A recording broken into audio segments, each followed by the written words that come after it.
Buenos días. Bueno, esta es una clase virtual porque el día martes pasado eh, tuve un problema de conectividad y no pudimos tener nuestra clase en vivo. Así que esta clase es una clase que van a poder descargar del canal de YouTube a través del aula, y también es una clase pensada para aquellos que no tienen conexión por computadora, porque podemos convertir el audio de esta clase y compartirlo por WhatsApp. Así que, tanto si están delante de la computadora como si están escuchando un audio en este momento, vamos a trabajar en esta primera parte con el capítulo 18 del manual, que se llama De Sócrates a Sartre. Ustedes tienen 2 manuales de consulta permanente, que significa que pueden consultarlos permanentemente, es decir, que es un material que pueden ir a visitar cada vez que tengan una duda sobre algún autor, independientemente de que nosotros hayamos o no mencionado a esos autores. Es decir, el profe habló de Nietzsche y mencionó a Nietzsche y yo tengo una duda, puedo ir a consultar el manual de Sócrates a Sartre, o puedo ir a consultar el manual Principios de Filosofía de Carpio, que son nuestros 2 manuales de cabecera para sacarnos dudas. Todo lo que digan esos manuales está correcto y les puede servir cuando no están en contacto con los profesores para sacarse dudas. Yo voy a tomar, para hacer una introducción teórica a Nietzsche, el manual de Sócrates a Sartre, el capítulo 18, a partir de la página 285. No me voy a detener tanto, voy a sobrevolar este texto, este capítulo, para que ustedes puedan tener una idea de cuáles son los conceptos principales de este impresionante autor que fue Friedrich Wilhelm Nietzsche, que murió en 1900. Es decir, que Nietzsche muere justo cuando comienza el siglo XX, ¿sí? Esto significa que, como decía la ficha de cátedra, su filosofía fue una filosofía muy influyente y muy innovadora, que rompió con muchos conceptos que veníamos heredando de la modernidad, pero cuando su filosofía finalmente influenció y cambió el modo de pensar al ser humano y pensar otras cuestiones como la cuestión del poder, Nietzsche ya había muerto. Significa que durante su vida fue, vamos a decirlo de alguna forma, un incomprendido. Un profesor sumamente joven, a los 24 años ya estaba dando clases como profesor titular en una de las universidades más importantes de Alemania. Lo interesante de Nietzsche es que no comenzó como filósofo, sino como filólogo. Ustedes van a encontrar esta palabra en la introducción, donde Stampf, el autor, hace una breve biografía de Nietzsche que voy a dejar que las lean ustedes. Un filólogo es un especialista en lenguas y fundamentalmente en lenguas antiguas. Nietzsche era experto en griego antiguo y comenzó su carrera como profesor y estudioso del griego antiguo. Más adelante, después, cuando comenzó a ejercer como profesor, se abandonó el estudio del lenguaje específicamente y comenzó a aplicar todo lo que él conocía sobre lengua antigua a un análisis más bien filosófico, que como sabemos es un tipo de pensamiento más crítico, rupturista, y que somete a duda conceptos que parecen ser absolutos. Nietzsche enferma muy joven, ya a los 33, 34 años mostraba signos de una enfermedad desconocida. Hasta el día de hoy no sabemos qué tenía con seguridad. Algunos autores expertos en Nietzsche consideran que Nietzsche sufrió algún tipo de demencia, desde muy joven, es decir, que sufría algún tipo de enfermedad psiquiátrica, de tal gravedad que sufría ausencias y parálisis en todo su cuerpo. Sufría periodos de ausencia, ustedes lo van a leer aquí en la introducción, debido a esta afección que desconocemos y que le impedían pensar claramente. De hecho, en algunos libros él mismo habla de esto y valora de una manera muy especial esos momentos en los que él retornaba a la conciencia y podía ejercer libremente su pensamiento y fundamentalmente podía escribir, porque durante los periodos en los que sufría estas parálisis, estas ausencias, Nietzsche no podía escribir. Sin embargo, escribió mucho y su obra tiene una particularidad que es también una particularidad de los filósofos contemporáneos en general. Recuerden que estamos con uno de los primeros filósofos a los que llamamos contemporáneos porque abren una nueva forma de filosofar a principios del siglo XX. Nietzsche es nuestra puerta de entrada a esta filosofía contemporánea. Digo, la característica de la obra de Nietzsche es que no era tan sistemática, tan teórica como podía ser, por ejemplo, la obra de Kant o la obra de Descartes, como vimos. Algunos griegos también eran muy sistemáticos para escribir, como Platón y Aristóteles, que escribían grandes tratados.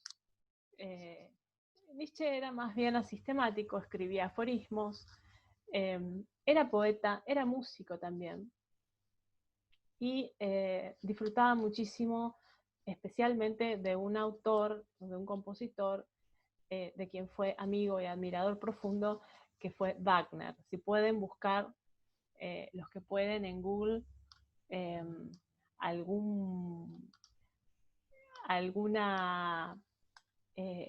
pieza musical de Wagner, eso los puede ayudar a comprender un poco el espíritu de la filosofía de Nietzsche. Entonces, vamos a ver cuáles son los subtítulos de este capítulo 18, en el cual el autor del manual de Sócrates a Sartre se enfoca específicamente en Friedrich Nietzsche.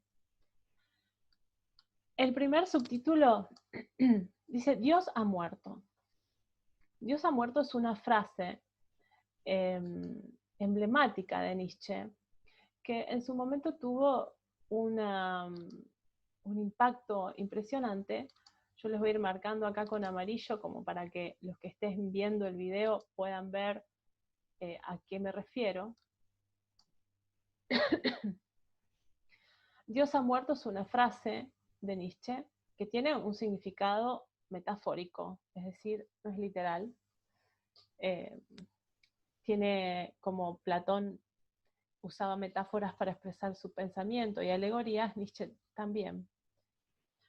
En principio, Nietzsche es un gran crítico de la moral religiosa, a pesar de haber sido formado por pastores. Su padre y su abuelo eran importantes pastores luteranos.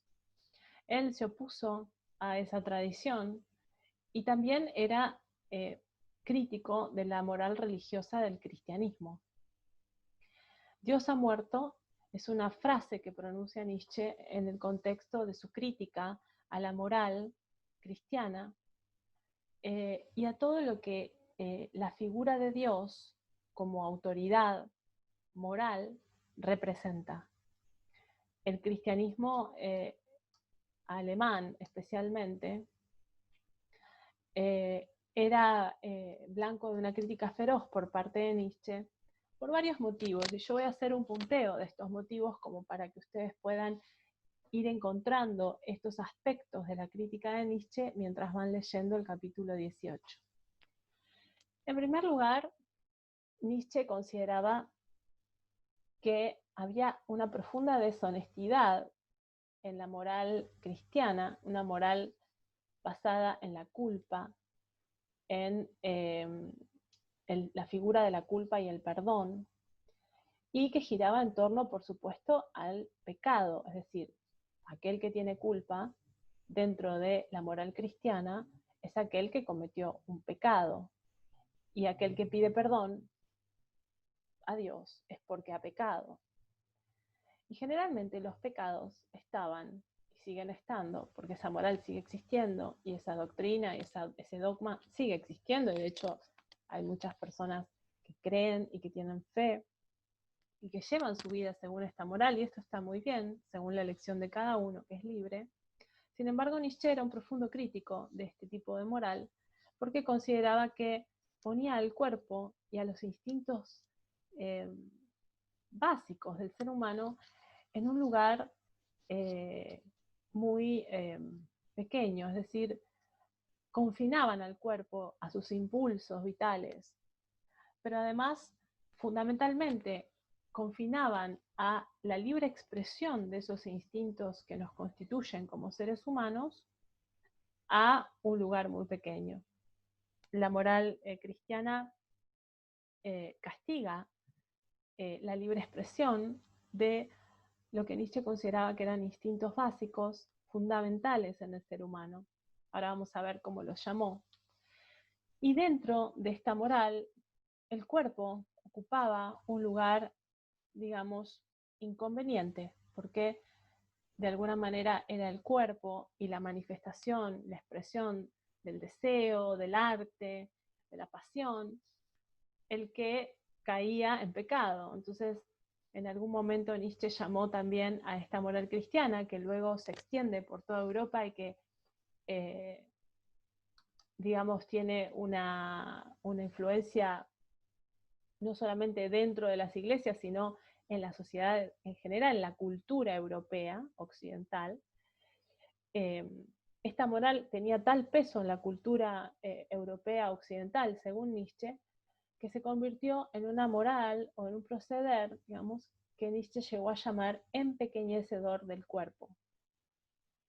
Vemos ya cómo aparecen estos problemas o estas temáticas que estábamos comentando en la clase pasada a partir de la ficha de cátedra Salida de la modernidad. Allí aparece el problema del cuerpo como uno de los problemas que la filosofía contemporánea, desde Nietzsche en adelante, van a tomar como uno de los problemas más importantes.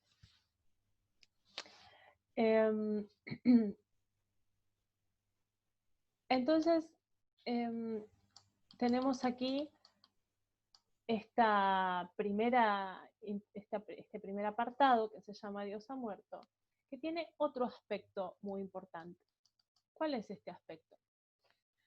Podríamos decir que la muerte de Dios, según Nietzsche, tenía que ver con algo por venir. Nietzsche no veía todavía que esa declinación, esa decadencia de la figura de Dios como el único responsable moral y aquel que castiga y aquel que perdona para el ser humano, no había sucedido, pero estaba teniendo lugar e inevitablemente iba a tener lugar en la cultura occidental, es decir, nuestra cultura. No solamente tenía que ver esta frase con lo que Nietzsche consideraba un futuro colapso de la religión, sino también con la idea de que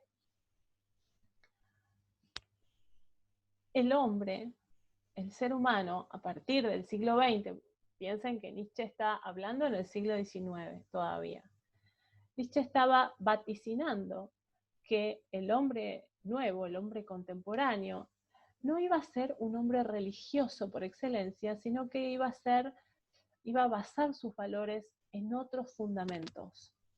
Y que el fundamento religioso para la moral estaba en decadencia. Especialmente porque Nietzsche consideraba que la idea de Dios tenía que ver con una construcción humana que usábamos para deslindarnos de la responsabilidad de nuestra propia existencia. Esta idea va a aparecer también en otros autores, como por ejemplo en Jean-Paul Sartre, en el siglo XX. Entonces, la idea de que Dios ha muerto, que es uno de los conceptos más importantes de Nietzsche, no hay que entenderla de manera literal, sino de manera metafórica, y hay que entender que tiene que ver con un vaticinio, con algo que Nietzsche veía en el porvenir. La religión efectivamente fue perdiendo con el pasar del siglo XX su hegemonía. La creencia religiosa ya no tenía en el siglo XX la autoridad, tampoco la influencia política que pudo haber tenido en el pasado. Entonces, podemos decir que en algún sentido, Nietzsche tuvo algo de razón. Sin embargo, la religión existe y las creencias todavía se sostienen, pero no con la misma influencia y con la misma rigidez que en siglos anteriores. Entonces, de alguna manera esto es uno de los aspectos que resalta este autor de este manual para empezar a entender a Nietzsche, el pensamiento de Nietzsche. Para Nietzsche era fundamental pensar en los valores humanos, ¿sí? Y justamente porque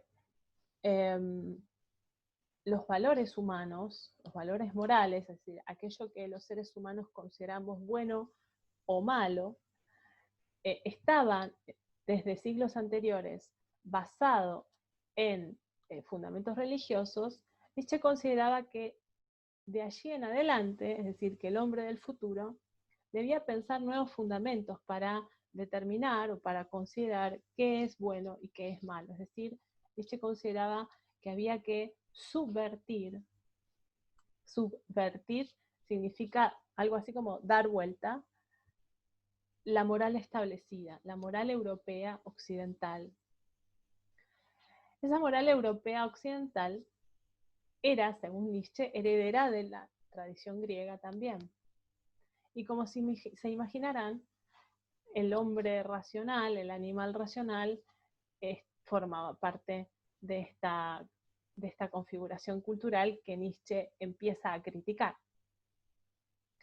Así que vamos a ver cómo continúa el segundo apartado, o en realidad sería el tercer apartado, en la página 287, que se llama Apolo versus Dionisio. Apolo era un dios griego, el dios de la armonía, el dios de la razón.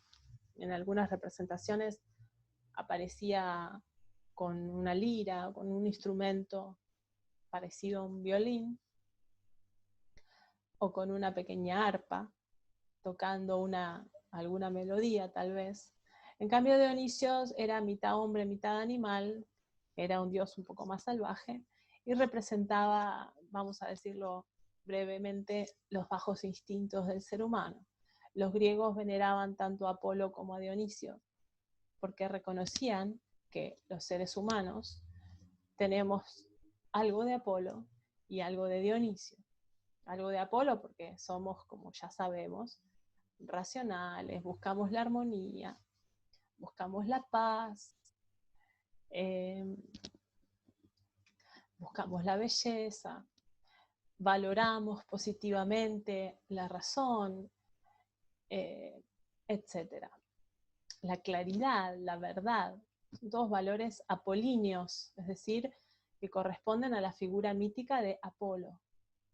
Y como Nietzsche era un experto en Grecia y en lenguaje griego, lo sabía muy bien. En cambio, Dionisio representaba las pasiones oscuras, la mentira, el deseo de bailar, de emborracharse. Los griegos veneraban a estos dioses de una manera muy diferente. En los rituales a Apolo se le ofrendaban cosas bellas, se comía, se disfrutaba de la paz, de la armonía, de la música. Y en los festejos que los griegos, o que Nietzsche decía que los griegos llamaban ditirambos, eran como grandes festejos, se veneraba a Dionisio sacando a relucir todos esos instintos que este dios medio animal, medio humano, representaba. Por ejemplo, la danza, el éxtasis, las pasiones, el vino. Dionisio también, eh, en algunos casos, está representado como el dios del vino. Así que imagínense lo que eran los rituales para venerar a este dios. Nietzsche escribe en realidad su primera obra importante, el comienzo de la tragedia a partir de la música. Ustedes pueden encontrar esa obra como El nacimiento de la tragedia. Nietzsche, en esa primera obra tan importante, dejó sentado, a través de ejemplos griegos, que los seres humanos no somos solamente razón, como Apolo hubiese querido, sino que somos también todo lo demás. Entonces, cuando hablamos de Apolo y de Dionisios, estamos hablando, en el contexto de la filosofía de Friedrich Nietzsche, de dos fuerzas que conviven dentro del hombre. Dos fuerzas que nos constituyen, que no las podemos evitar aunque queramos. Somos racionales, como creían los griegos, como creía Kant, como creía Descartes, pero también somos pasionales, mentirosos, oscuros. Somos seres deseantes, tenemos deseos y tenemos algunas oscuridades también, algunas maldades tal vez, algunos egoísmos, en el sentido de que no somos tan perfectos ni tan pensantes, tenemos este otro lado más bien animal, impulsivo, que tiene más que ver con lo artístico y con lo expresivo que con lo racional. Nietzsche en esa obra considera que estos dos impulsos, dentro del contexto de la cultura occidental que él está sometiendo a crítica, están desequilibrados.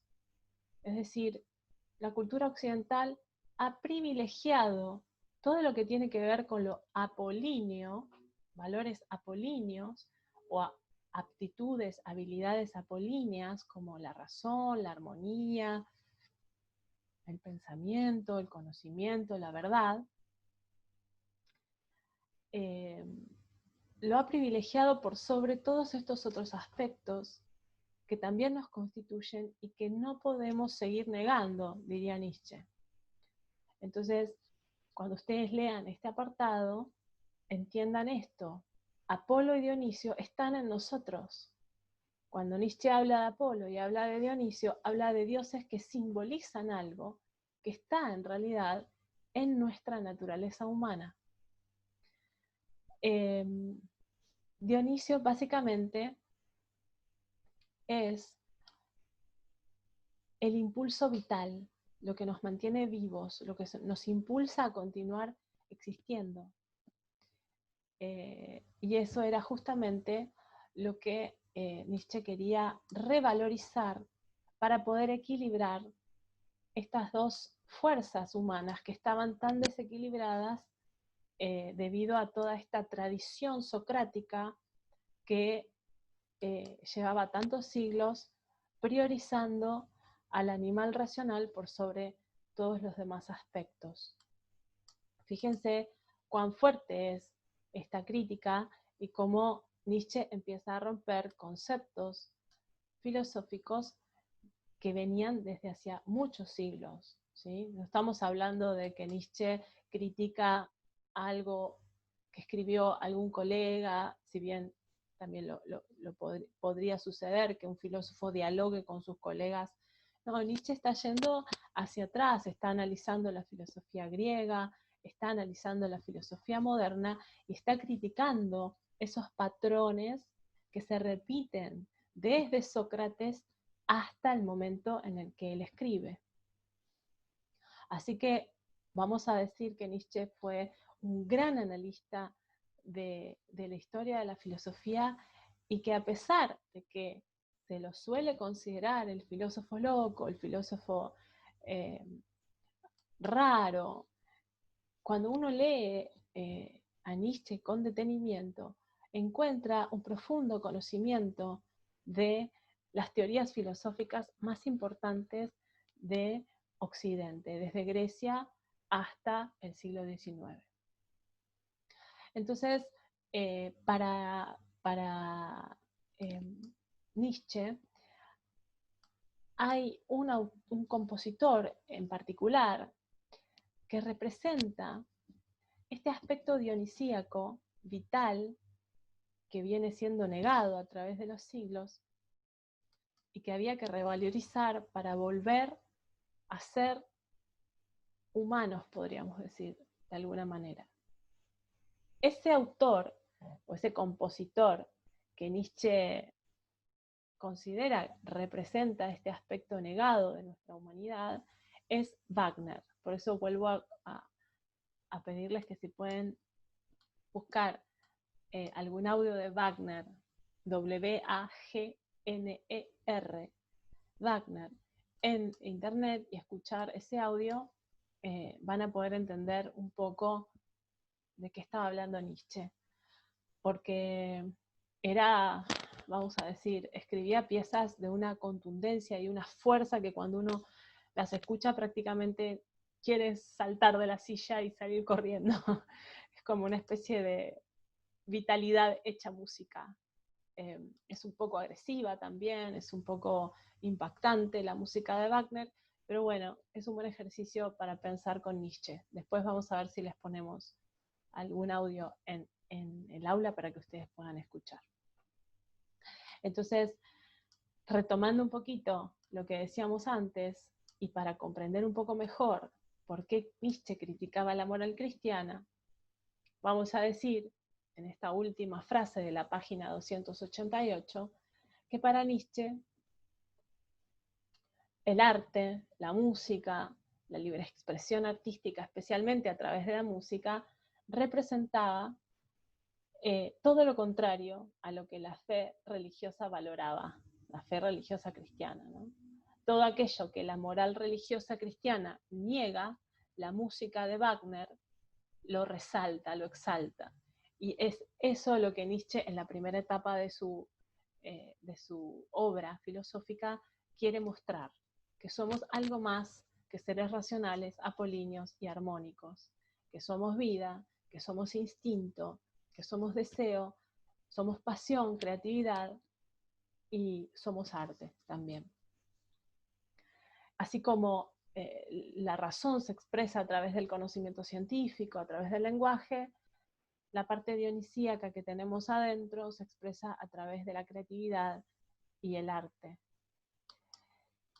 Bien, aquí hay otro apartado en la página 288 que se llama La moralidad del amo versus la moralidad del esclavo. Y aquí aparece otro tema fundamental en la filosofía de Nietzsche, que también va a ser uno de los problemas fundamentales de toda la filosofía contemporánea del siglo XX y del siglo XXI también, que es el problema del poder.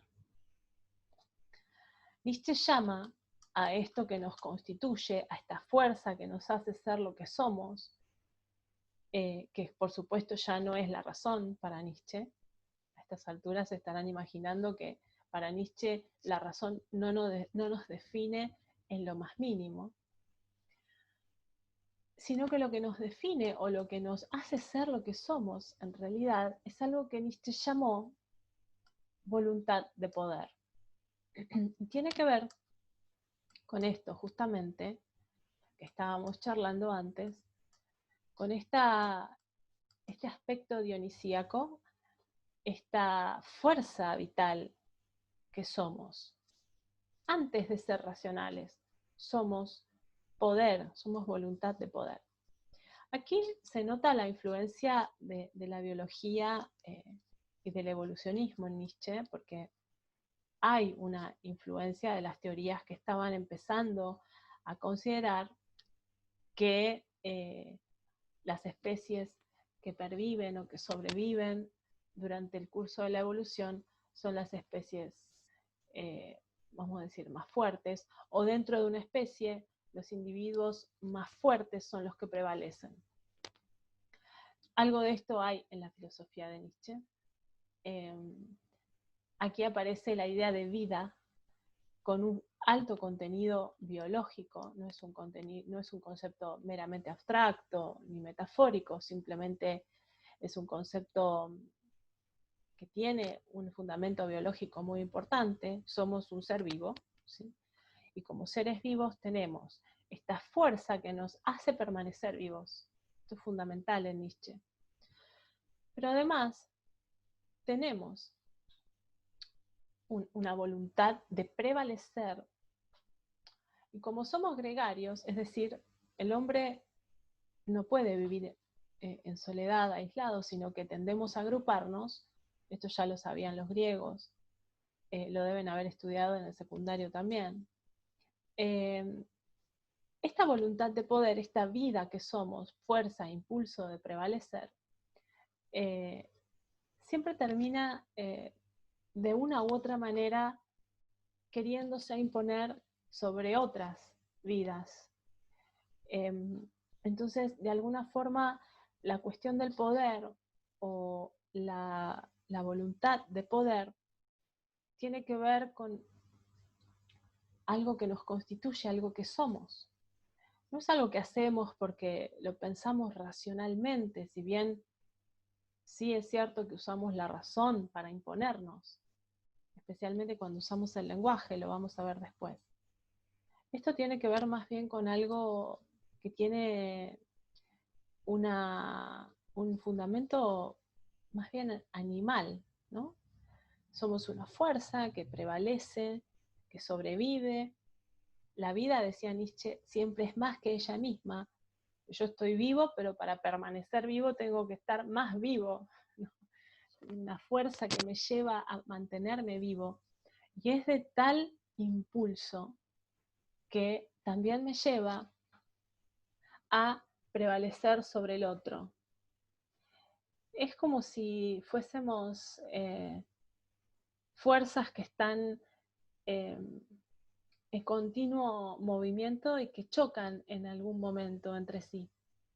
Esto desmiente también una idea moderna que tenía que ver con que las sociedades se conformaban a partir de una especie de pacto donde todos acordábamos pacíficamente o no, pero había un pacto que hacía que comencemos a vivir en sociedad, que acordemos un grupo de leyes básicas que nos protejan, y esta idea de que la sociedad y que aquel que tiene poder de alguna manera tiene el poder porque los demás se lo dan voluntariamente, es algo con lo que Nietzsche no está de acuerdo.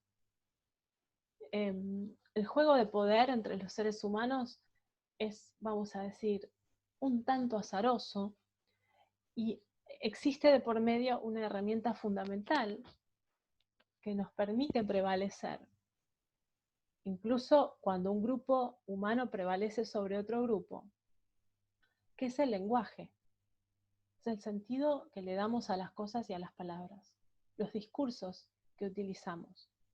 Entonces, aquí aparece algo que tiene que ver con el texto sobre verdad y mentira en sentido extramoral, que es la idea de que las palabras, que son también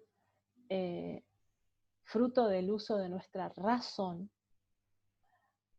no son inocentes, sino que están al servicio de esta voluntad de poder que tenemos, que somos. Me parece aquí una idea sumamente nietzscheana, muy importante en su filosofía, que es la idea de que las palabras no están unidas a las cosas de una manera obligatoria, ¿sí? Sino que los seres humanos, que somos esto, voluntad de poder, fuerzas que están intentando prevalecer y que chocan entre sí, los seres humanos le damos un sentido a las palabras también de acuerdo a esta voluntad de poder. El lenguaje aparece entonces más bien como una herramienta para crear, decía Nietzsche, ficciones que nos permitan imponernos o prevalecer sobre los demás. los grupos que prevalecen fueron llamados por Nietzsche o fueron, digamos, caracterizados como los grupos que tienen una moralidad de amo, y aquellos grupos que terminan sometidos o aceptando los sentidos que imponen los amos, son los que quedan relegados al lugar del esclavo o al lugar del rebaño, ¿no? Es una idea realmente muy potente y muy fuerte. Hay que releerla y comprender el alcance que tiene. Nietzsche estudió esto a través del lenguaje y descubrió que desde Grecia, especialmente en Grecia, algunos términos, como el término bueno, estaban asociados a otros términos, como el término noble, y que el término malo estaba asociado, el uso del término malo, la palabra malo, estaba asociado a otros sentidos como plebeyo, vulgar, bajo. Entonces, a partir de Nietzsche y a partir de este estudio que realiza Nietzsche en una obra muy famosa que se llama La genealogía de la moral, que ustedes no van a leer, pero es bueno que sepan por lo menos el título. A partir de este estudio que hizo Nietzsche, aparece el lenguaje como, vamos a decirlo así, una pista que podemos seguir para descubrir cuáles son los juegos de poder que existían en el momento en el que esos términos fueron seleccionados para decir una cosa o la otra. Nietzsche dice en esa obra que aquellos que se llamaban a sí mismos buenos eran nobles. Entonces, ¿por qué seguimos usando ese término? En algún punto pareciera que heredamos esos sentidos que alguien alguna vez le dio a las cosas y no sabemos, no somos plenamente conscientes de cuál es la intención o la voluntad de poder que se esconde detrás de la selección y el uso de ese término. Creo que esta es una de los aspectos de la filosofía de Friedrich Nietzsche que más rompió y que más impactó durante el siglo posterior, que es el siglo XX. Y por supuesto, hoy por hoy nos sigue interpelando y nos sigue dando elementos para pensar. Aquí aparece otro de los problemas que en la ficha de cátedra, que se llama Salida de la Modernidad, con el profesor fuimos enumerando. El problema del lenguaje. Entonces, hasta aquí tenemos 3 grandes problemas contemporáneos solamente en la filosofía de Nietzsche. El problema del cuerpo, el problema del poder y el problema del lenguaje. Bien.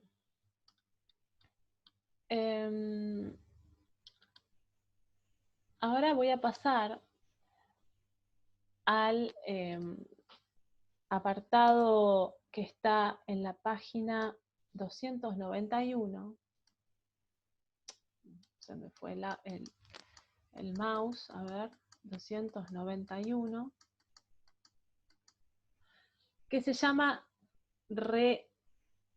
reevaluación de todas las morales. Esto lo pueden encontrar así, como reevaluación de todas las morales, o como la transvaloración de todos los valores.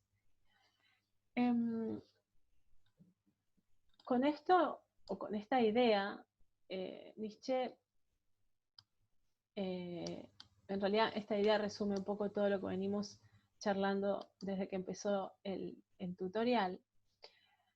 Como verán, llegado a este punto, Nietzsche estaba reevaluando, reconsiderando y por supuesto sometiendo a crítica cuál es el origen de los valores morales que la cultura occidental maneja Los seres humanos siempre valoramos lo que es bueno, lo que es malo. La pregunta de Nietzsche es ¿por qué? ¿Por qué estos valores y no otros?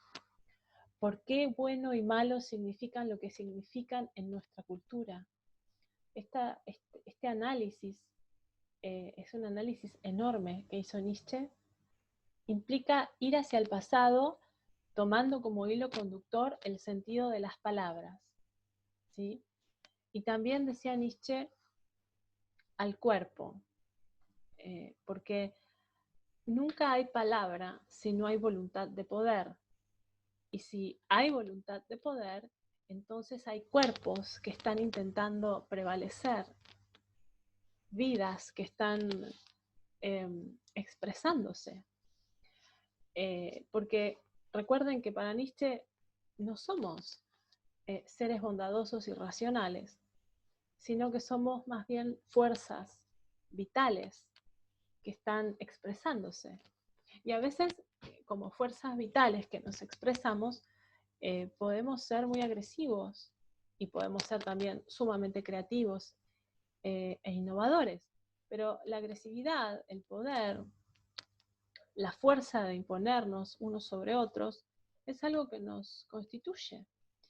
Y, repito, el lenguaje era para Nietzsche una de las principales herramientas que teníamos para prevalecer sobre otros, especialmente cuando hablamos de comunidades y sociedades, ¿no? Por supuesto, no estamos hablando nunca, ni en filosofía, ni en ciencias sociales, hablamos jamás de individuos aislados que hacen lo que quieren, sino que estamos hablando de un hombre que está situado, que vive en una comunidad, que forma parte de un conglomerado cultural, etc. Entonces piénsenlo en ese sentido.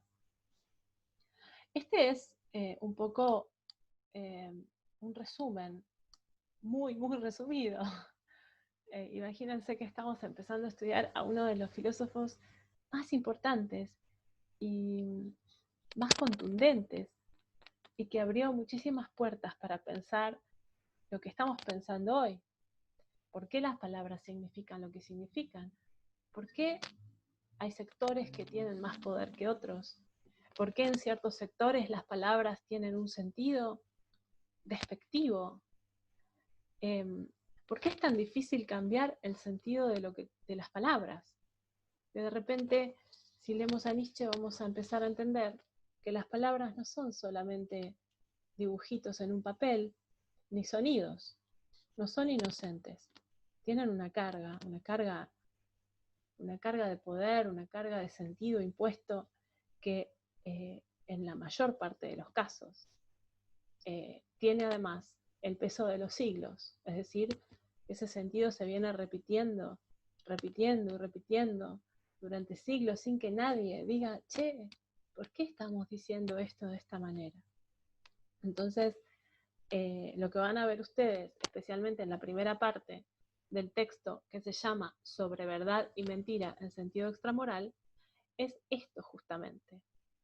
Ese texto comienza con una frase muy famosa de Nietzsche que dice algo así como, en un alejado satélite, en un planeta alejado, algo así, no me acuerdo exactamente. Ustedes la van a leer y la van a reconocer a la frase.